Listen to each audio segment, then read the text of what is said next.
Încă din cele mai vechi timpuri, profesia de avocat a fost una înnobilatoare. Avocații erau încadrați în categoria intelectualilor, iar munca pe care ei o depuneau era privită cu admirație de toți ceilalți locuitori.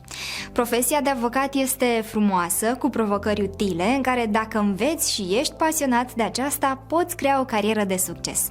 Iar în România, facultatea de drept poate că este printre opțiunile luate în calcul de mulți absolvenți de liceu. Însă, ce presupune profesia de avocat?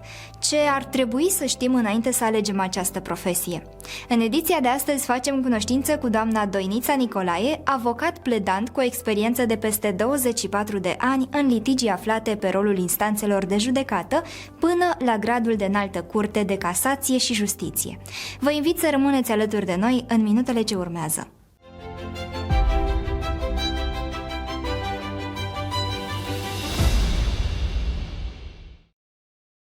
Dacă suntem convinși că ne dorim să facem facultatea de drept, putem să o facem, doar că nu trebuie să avem în imagine faptul că intrăm pe ușa facultății ca și proaspăt absolvent de liceu și ieșim la final ca și jurist cu actă în regulă. Nici de cum. Ne lovim de un mare zid de teorie. La început nu înțelegem. De ce? Vor urma 4 ani grei de teorie. Teorie pe care toți o percepem la nivel de, într-adevăr, trebuie să tocim, altfel nu ține minte, nu putem susține examenele.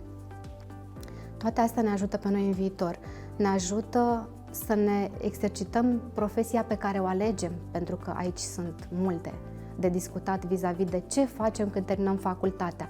Ok, am promovat examenele, am promovat examenul de licență, am trecut cu bine, am terminat și 4 ani de facultate. A venit momentul să ne alegem profesia. Acum e de discutat. Fiecare luăm ca idee ce am fi auzit de la părinți, ce ne îndrumă părinții. Alții suntem hotărâți, cum am fost eu, de exemplu. Am fost hotărâtă de la început că vreau să fiu avocat. Alții sunt îndrumați de prieteni, alții sunt îndrumați să meargă pe o profesie mult mai sigură. Financiar mă gândesc să spun asta, pentru că profesia de avocat, într-adevăr, pe partea financiară are rezultate mult mai târziu decât ți-ai imagina. Și de cele mai multe ori, mulți dintre noi se pierd pe parcursul anilor, tocmai neînțelegând de ce partea financiară apare destul de târziu. Apare destul de târziu pentru că nu avem suficiente informații, astfel încât să ajungem acolo încât să ne apărăm clientul într-un mod corect și cinstit. Deci, după cei 4 ani de facultate, dacă ne alegem să urmăm profesia de avocat, avem susținerea examenului de intrare în profesie. În urmă cu 24 de ani era mai ușoară această parte, în sensul că eu am prins chiar ultima generație care ne-am susținut acest examen în cadrul unui interviu. Hai să spunem mai ușoară, nu neapărat, sau așa cum o văd studenții din ziua de astăzi, că partea scriptică îndeplinește o condiție mult mai grea decât cea de la interviu, dar și aceea a fost foarte grea.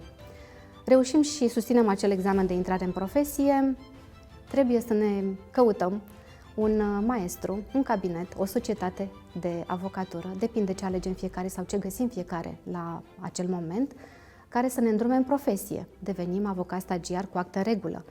Dar asta nu înseamnă că știm mai mult decât am știut la momentul când am susținut examen de licență. Suntem tot la acel nivel.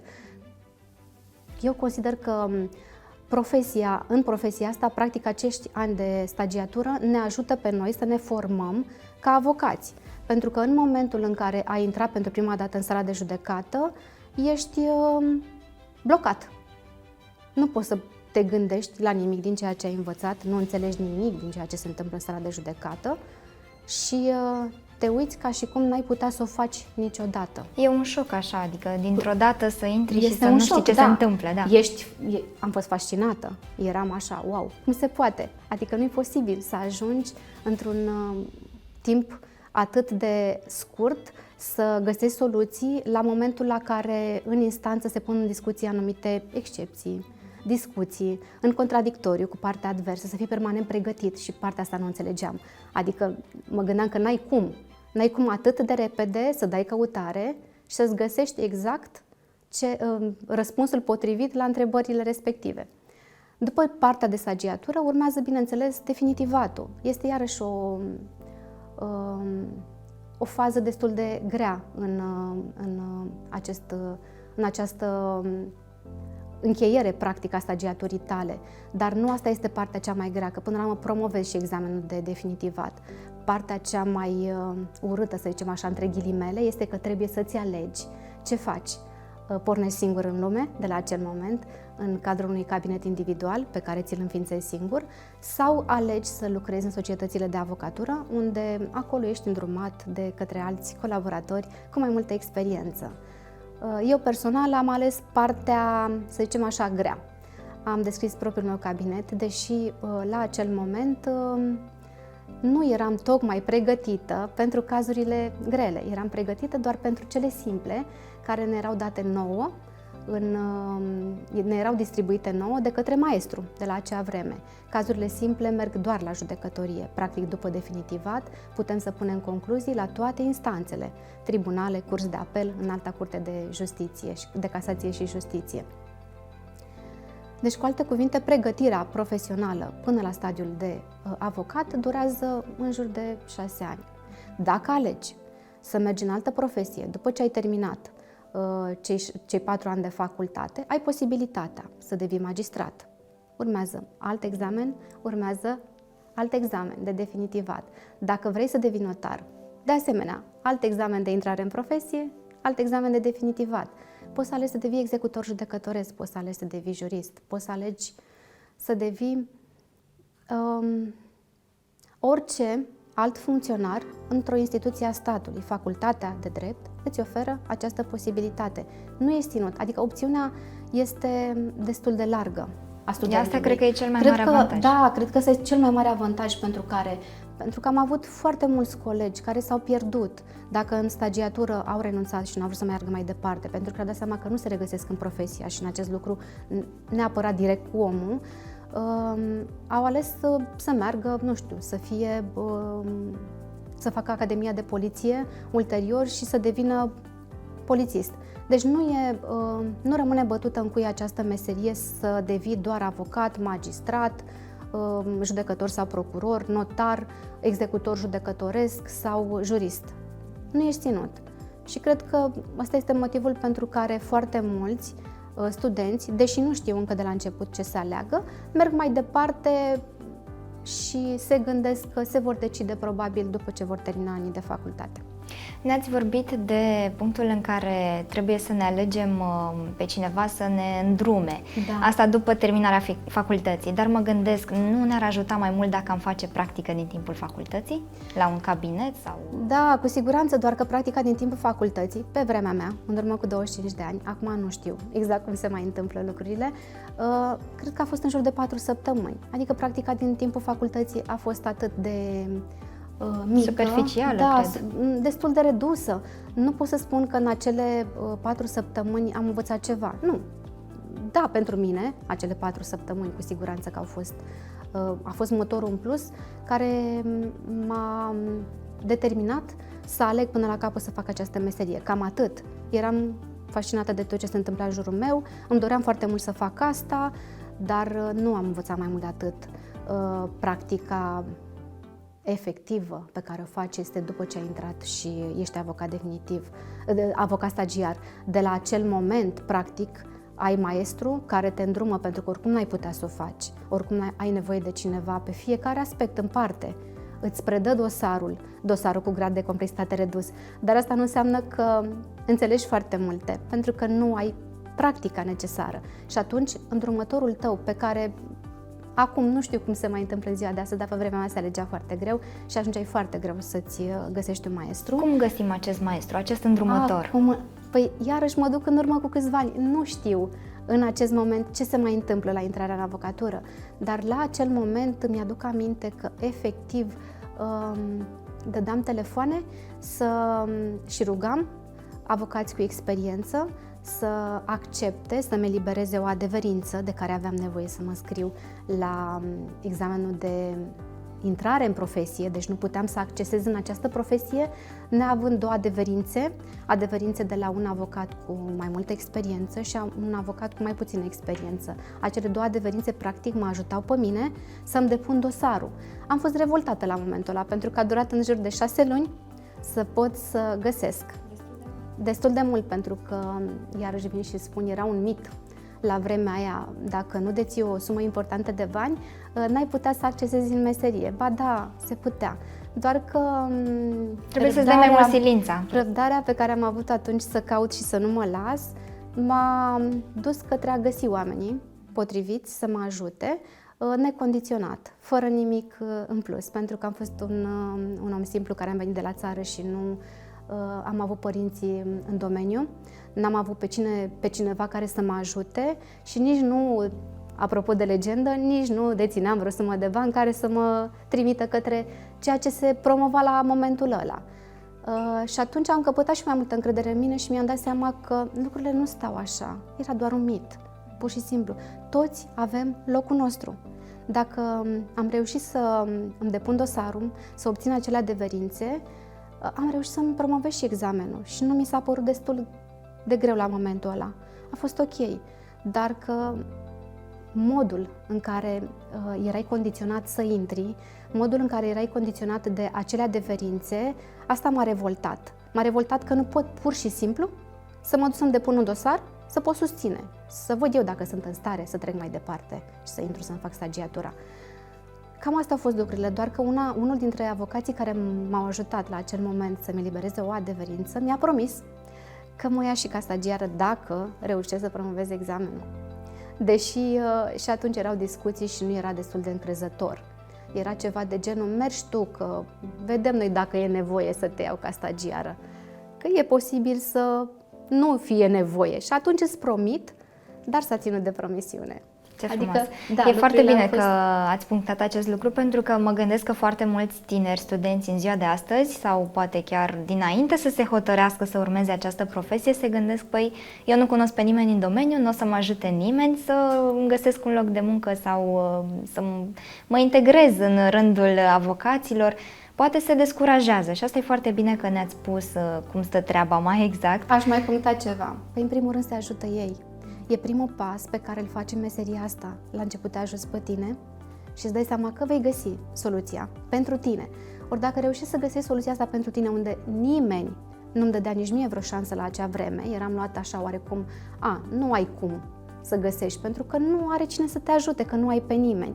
Dacă tu găsești soluția potrivită pentru tine și ai reușit să ajungi acolo unde ți-ai dori, este începutul ăla de a fi un avocat de succes. Pentru că o să găsești soluția potrivită și pentru clienții tăi. Mai mult ca sigur. Revenind la practică, la faptul că trebuie să ne găsim un mentor, un specialist ca să ne ajute să ne integrăm în acest domeniu, mă gândesc acum că dacă din timpul facultății ne interesăm și vrem să evoluăm și să creștem și mergem la cabinete, să facem practică, să întâlnim avocați, în felul acesta ne găsim și un loc de muncă mai repede, nu? Da, sunt de acord cu asta. Sunt de acord cu asta. Da, mie nu, la acel moment nu am avut timpul necesar să fac și asta, dar într-adevăr aș recomanda. Dacă se poate asta din timpul facultății, cu atât mai bine. Tu deja ai bătătorită calea la momentul la care ești devii stagiar, să ai unde să te integrezi și cu atât mai bine te primește acel colectiv, că deja ești cunoscut de către ei și știu cât de conștiincios ești, cât de mult înveți, cât de răbdător ești, abilitățile alea care sunt acolo prevăzute, clare pentru un student. Este clar că ai nevoie, da, și recomand asta. Și dacă tot ați spus de abilități și de calități, care ar fi acestea pentru a putea fi un bun avocat? Da, pentru a putea, trecând peste tiparul de abilități și calități, pentru a fi un bun avocat, din punctul meu de vedere spun asta, eu zic așa, că ar trebui să avem puțin din fiecare, să avem din fiecare alte meserii și profesii, să avem puțin din calitățile unui psiholog și când spun asta este că trebuie să avem răbdare, să ascultăm fiecare client în parte. După această răbdare, trebuie să avem puțin din calitățile unui actor și când spun asta, nu mă refer neapărat la arăta o altă față clientului, ci mă refer la puterea de a intra în trăirile clientului, a-i simți emoțiile, a simți motivul pentru care a venit la tine, revolta lui. Toate aspectele astea te ajută să fii nu pentru mult timp în pielea lui, pentru că nu-ți permis să stai foarte mult timp în pielea lui, doar că trebuie să știi exact, să-l cunoști, să transferi la tine aceste momente pentru a stabili cea mai bună strategie pentru el. Și nu în ultimul rând, din punctul meu de vedere, ar trebui să ai din calitățile unui profesor, pentru că la final, după ce ai avut răbdare și ai ascultat, după ce ai înțeles, după ce preiei cazul și instrumentezi dosarul, trebuie să te faci ascultat. Și atunci intervine cealaltă calitate pe care, chiar dacă nu le ai, chiar dacă nu le ai de la început, unele dintre ele le poți dobândi pe parcurs. Da, cu siguranță. Ele vin etapizat, pentru că la început, într-adevăr, trebuie să asculți. Dar ascultatul nu înseamnă că n-ai putea să devii vreodată cum este maestrul tău, la care te uiți și nu-ți vine să crezi într-o oră de consultanță cum poate să elaboreze o opinie juridică complexă. Și te gândești, aș putea să fac asta? Da, poți să faci asta, cu siguranță. Doar că trebuie să înveți, să asculți la început. În primii ani, în primii 2 ani, este bine să asculți și să vorbești doar cât trebuie. După aceea toate vin de la sine. Și aceste calități presupun că sunt generale, adică dacă ne alegem o specializare anume, trebuie să avem alte calități? Nu, sau... sunt generale. Da? Da, sunt generale pentru orice specializare, inclusiv pentru avocații de consultanță. Cu siguranță că trebuie să intrăm în pielea clientului nostru, să înțelegem emoțiile, dar apoi ne detașăm. Asta le spun de cele mai multe ori clienților când încheiem contractul, că sunt destul de implicați emoțional în cazul lor și atunci încerc să le spun că de la acel moment le preluăm noi cazul și trăirile noastre sunt puțin diferite pentru că noi le gândim în alt fel. Eu doar îl înțeleg cum vrea să pună problema. Chiar dacă nu întotdeauna sunt de acord cum vrea clientul să pună problema, mă fac înțeleasă pe parcurs cum trebuie să pună problema. Toate lucrurile astea, iar spun, chiar dacă nu le ai neapărat, le dobândești pe parcurs, le dezvolți.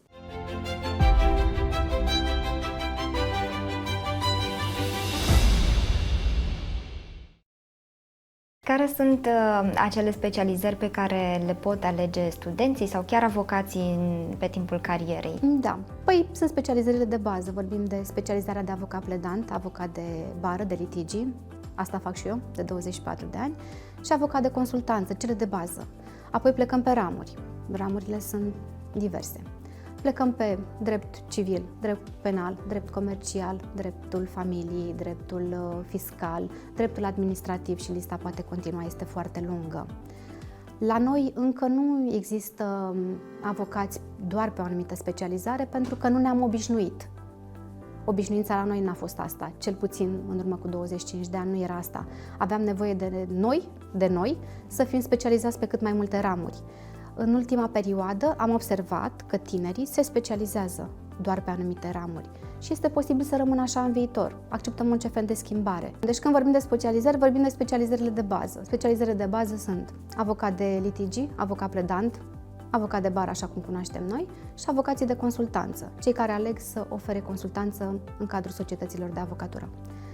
Avocații pledanți și avocații de bară se pot specializa pe diferite ramuri. Și aici pe ramuri putem să plecăm pe drept civil, drept comercial, drept fiscal, drept penal, dreptul familiei, dreptul muncii și așa mai departe, lista poate continua. Dacă redăm pe scurt ce ar însemna fiecare în parte, atunci când vorbim de familie, vorbim de soț, soție, copii.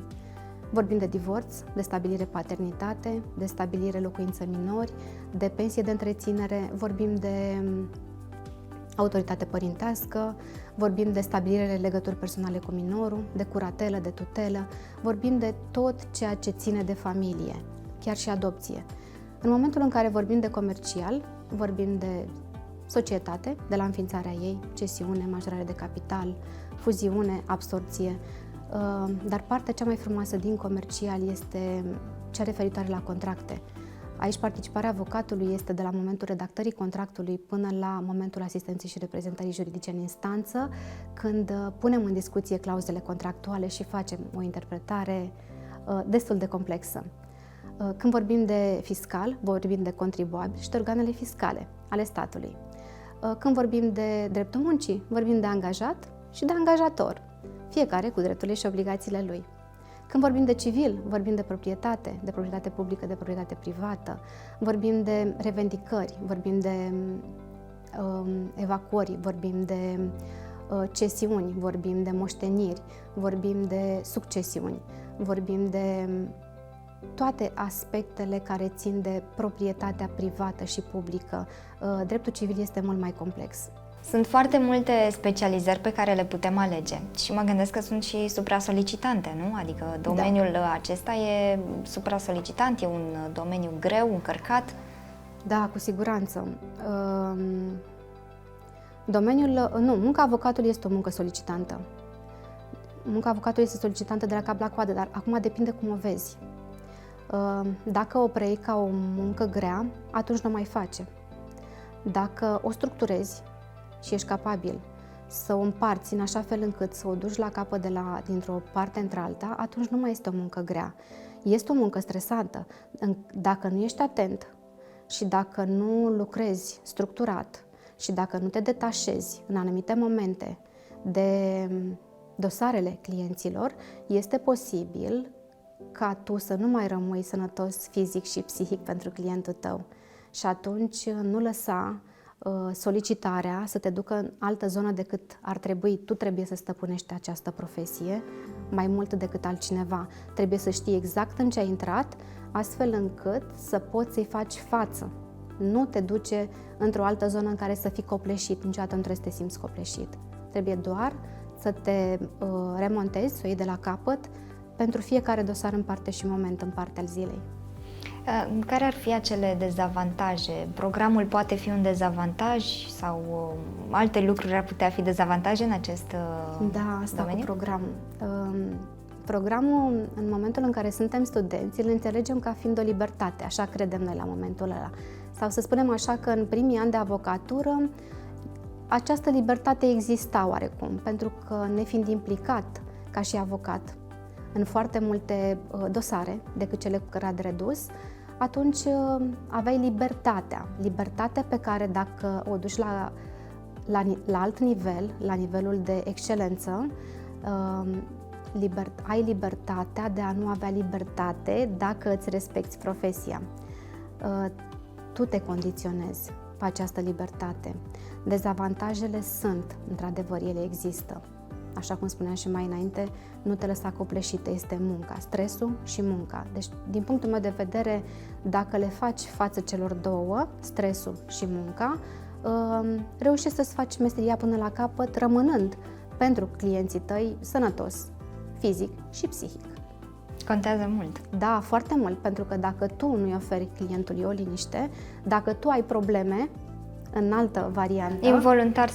Involuntar se transmite și clientul își dă seama că tu nu poți să fii detașat pentru el și nu poți să-ți faci meseria până la capăt așa cum ar trebui, că ești copleșit de alte probleme ale tale. Trebuie să înveți să te detașezi de aceste probleme dacă există sau să încerci să diminuezi numărul lor, astfel încât să poți să-ți faci meseria, trebuie să rămâi într-o liniște să poți profesa. Și să vorbim și despre partea frumoasă a acestui domeniu. Care sunt satisfacțiile și avantajele pe care le oferă acest domeniu frumos? Cum ne povestiți dumneavoastră, pare a fi un domeniu foarte frumos. Este un domeniu foarte frumos, depinde cum îl privești. Eu l-am văzut ca un domeniu frumos. Acum, dacă sunt colegi care văd în alt fel și sunt după fiecare zi de muncă copleșiți, eu spun că lucrurile nu sunt așa. Trebuie să vezi exact partea frumoasă a avocaturii. Avantajele? Păi plecăm de la cele tipar, din cele de bază, statutul social, imaginea, dar văd avantaje. Când spun avantaje, văd mulțumirea din ochii clientului meu, văd momentele la care eu mă bucur de fiecare caz câștigat, avantajul și să vorbim aici de avantaj și de partea financiară, că probabil foarte mulți studenți vor să afle și acest lucru. Vine și partea financiară.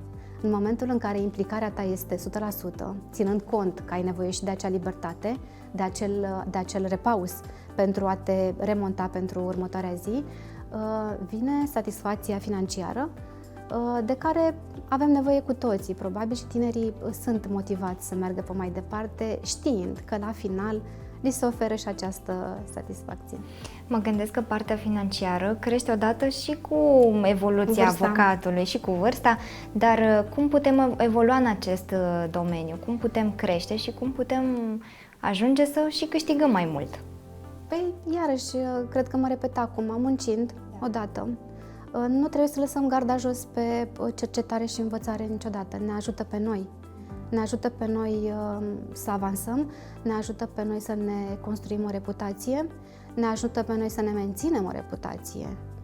Practic, clientul îți reglează reputația, te duce mai în sus sau mai în jos, clientul care este mulțumit. Dacă ajungi până acolo încât să oferi satisfacție clientului tău, căruia nu i-ai câștigat, dar care a știut că ai făcut tot ce s-a putut din punct de vedere juridic pentru el, să-i câștigi dreptatea, că pentru asta ești acolo, mulțumirea din partea clientului care a pierdut în instanță este mai mult decât orice. Sau poate că să fii mulțumit, într-adevăr, trebuie să-ți placă să lucrezi cu omul.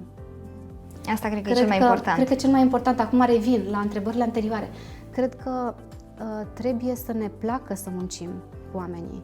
Altfel nu avem ce să căutăm în profesia asta. Ne căutăm o altă profesie, chiar dacă am terminat facultatea de drept. Nu trebuie să fie dezamăgiți. Ne-ați spus că trebuie să ne placă acest domeniu, Da. să avem pasiune, că așa se numește și emisiunea noastră, Cu pasiune. Cât de important este să lucrăm cu pasiune ca avocați? Păi, ingredientul principal. Adică mi-am dat, nu știu ce aș putea să spun. Consider că o persoană care n-ar face asta din pasiune ar fi un trădător față de el însuși. Nu cred că ar trebui să meargă mai departe. Te-ai trădat pe tine. Ce să cauți acolo? Ce să cauți să ajuți pe cineva dacă nu o faci cu pasiune? Pentru că după un număr de ani, fără să dau un număr exact, după un număr de ani eu sunt convinsă că cedezi tu ca om dacă nu o faci. Dacă nu-ți place ce faci. Dacă nu-ți place să asculți oamenii, dacă nu-ți place să accepti problemele lor, dacă nu știi să existe un tampon la un moment dat între tine și problemele lor, să mergi mai departe pe meserie. Dacă nu ai pasiune, eu zic că te trădezi. E păcat, dar mulți dintre cei care au descoperit că nu au pasiune s-au pierdut. Încă din timpul facultății am avut colegi care au rămas undeva pe drum. Din timpul stagiaturii am avut colegi care nu și-au mai susținut examenul de definitivat pentru că au zis, nu e pentru mine munca asta. Înțeleg mulți dintre ei. Și cred că au făcut bine. Au făcut bine. Da. Eu zic că e cea mai bună alegere. Mulți n-au avut răbdarea necesară după ce și-au definitivatul să iasă singuri în lume, să taie cordonul umbilical de la maestru și să aibă puterea să acceseze meseria asta. Și chiar după ce au promovat examenul de definitivat, au renunțat efectiv. Și atunci te gândești de ce au făcut-o. E mai bine că au făcut-o. Se trădau pe ei și nu rezistau. Nu ai cum să reziști 25 de ani într-o meserie de genul ăsta, care, așa cum am vorbit mai înainte, este extrem de solicitantă. Deci vorbim de un stres și o muncă enormă. Dar cum i-ați încurajat dumneavoastră pe tinerii care vor să urmeze această profesie, vor să devină avocați, vor să-și aleagă o anumită specializare? I-aș încuraja dacă simt asta. Eu zic că trebuie să ai chemare. Un pic acolo, undeva, în ei trebuie să existe o chemare sau să întoarcă undeva în copilărie să-și dea seama că exista un fel al lor de a fi în copilărie care să-i conducă la a-și da seama că vor să facă, să exercite meseria asta, să-și caute în adâncul sufletului. Nu ai cum, iarăși spun, nu ai cum să accepti să lucrezi cu omul și cu problemele lui, nu ai cum să accesezi meseria asta dacă tu nu vrei să o faci.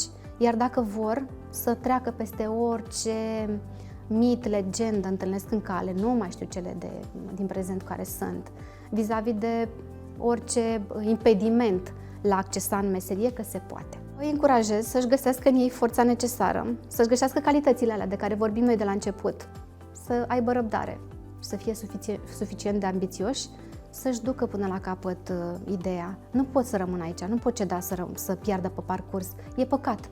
E păcat de meseria asta frumoasă care îi așteaptă. Adică, dacă își dorește și dacă au ajuns, de exemplu, la un nivel, cum am avut eu unii colegi care s-au pierdut după definitivat, nu e normal, au învățat atâta. Dacă își găsesc sau se regăsesc în meseria asta, să o facă până la capăt, să-și găsească câte un pic din ambiție, pentru că ambiția nu trebuie să o piardă pe tot parcursul profesiei, să ducă până la capăt meseria, că este posibil, poate, și după 10 ani de avocatură, să zici, nu mai rezistă meseria asta și atunci trebuie să-ți mai dai un imbold, să găsești o variantă, să cauți tot tu. Deci eu vin către tine și mă adresez ție. Tu trebuie să găsești în tine puterea, să nu ai așteptări. Dacă ai așteptări să te încurajeze cineva, cred că e o păcăleală de moment. Și rămâi la acel nivel. Te păcălești pe tine pe o perioadă de încă 1 an de zile sau 2 ani de zile. Nu, puterea ține în tine. Dacă nu o ai, ajung iarăși la ce am răspuns anterior, rămâi la nivelul ăla. Nu te duce mai departe, pentru că puterea asta ai nevoie de ea probabil până la sfârșitul activității de avocat, spun în cazul meu.